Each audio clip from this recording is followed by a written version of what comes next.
It is 1942. The United States has just been attacked at Pearl Harbor. The entire nation is furious, terrified, and desperate. The Pentagon is flooded with thousands of ideas from ordinary Americans who want to help win the war.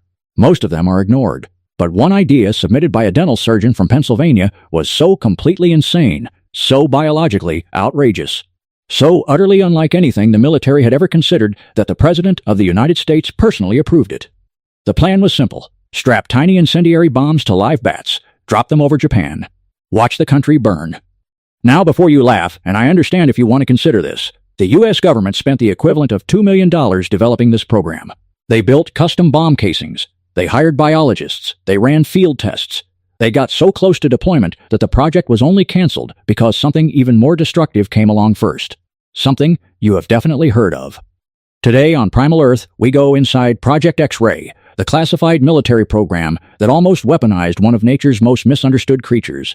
And by the end of this video, you will never look at a bat the same way again. December 7th, 1941. Pearl Harbor. 2,400 Americans dead in a single morning. The United States enters World War II furious, grieving and looking for any advantage it can find. Within weeks, the Pentagon opens its doors to civilian ideas. Thousands pour in. A retired cavalry officer suggests attaching incendiary devices to balloons. Someone proposes training seagulls to drop bombs. One man suggests coating the ocean in gasoline and lighting it on fire.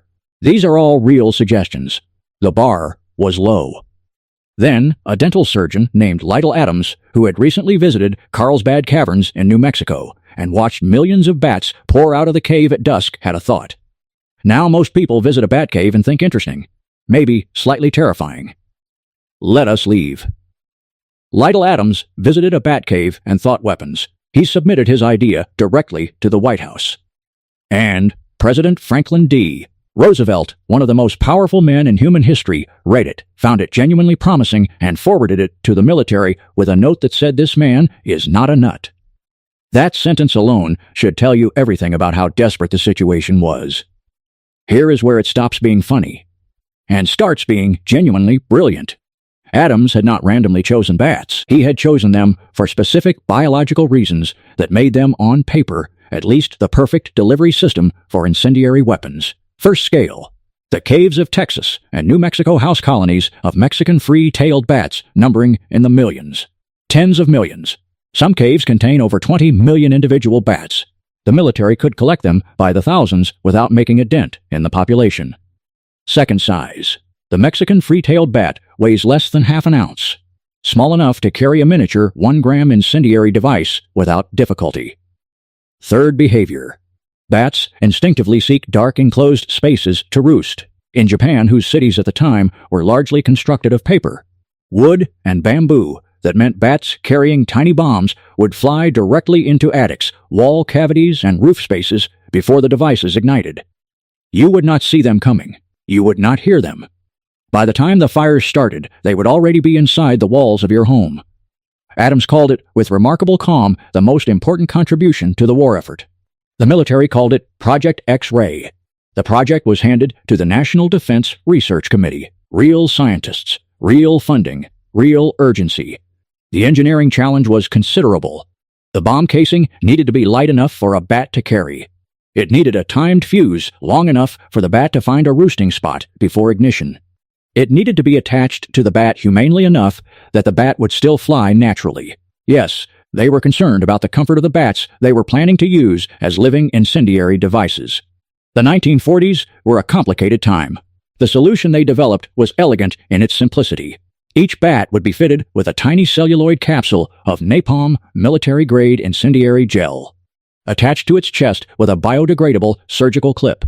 The clip would dissolve after several hours. The capsule would then ignite. The delivery system was equally inventive. Thousands of bats placed in a state of induced hibernation by cooling them to low temperatures would be loaded into specially designed bomb casings. These casings would be dropped from aircraft at altitude. At a predetermined height, the casings would open, releasing the bats who would wake from hibernation as they warmed in the air and fly instinctively downward to find shelter. In theory, it was perfect.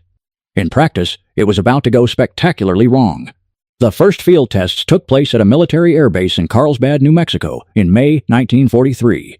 And things went wrong almost immediately.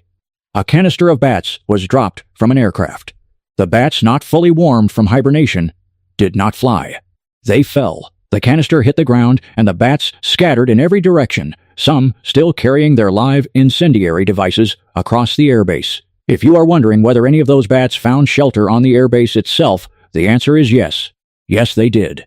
A general's car was destroyed. A military hangar caught fire. Several structures on the base burned to the ground. The United States military had successfully used bat bombs against itself. Incredibly, this did not end the program. The military looked at the smoking ruins of their own airbase and said, "We need to refine the approach."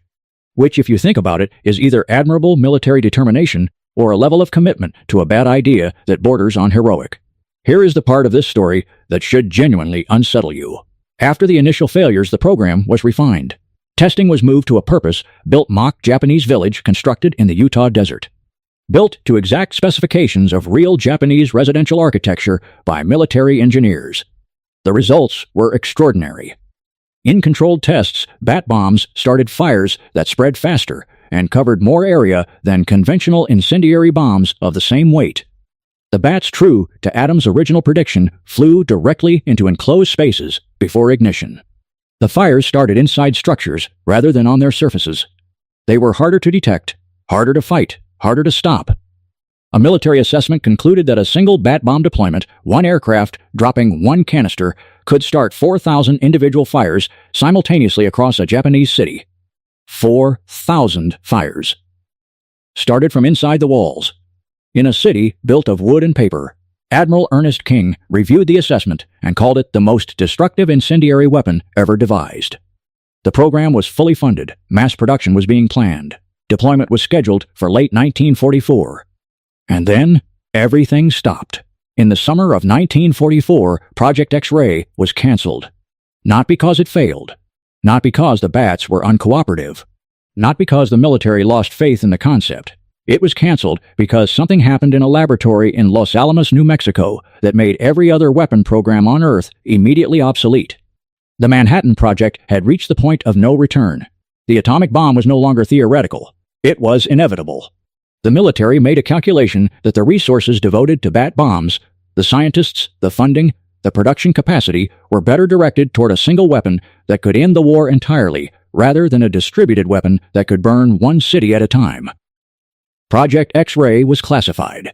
Its files were sealed. The scientists moved on. The bats returned to their caves. And one of the most genuinely creative and completely insane weapons programs in military history simply ceased to exist.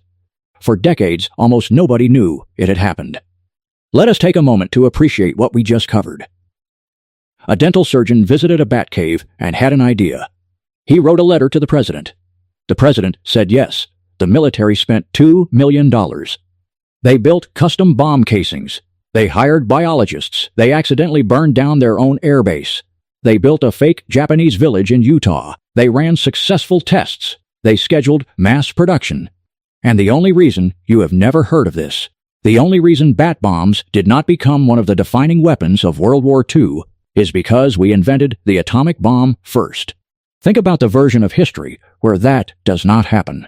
Where the Manhattan Project stalls, where the war in the Pacific continues into 1945 and 1946, where the United States deploys Project X-Ray over Japanese cities, where the weapon that ends World War II is not a single devastating explosion, but millions of bats flying silently through the night into the walls of homes nobody thought to protect. History is decided by the narrowest of margins. And sometimes the margin is a dental surgeon standing at the entrance of a cave, watching the sky fill with wings and asking a question nobody else thought to ask. What if we used them?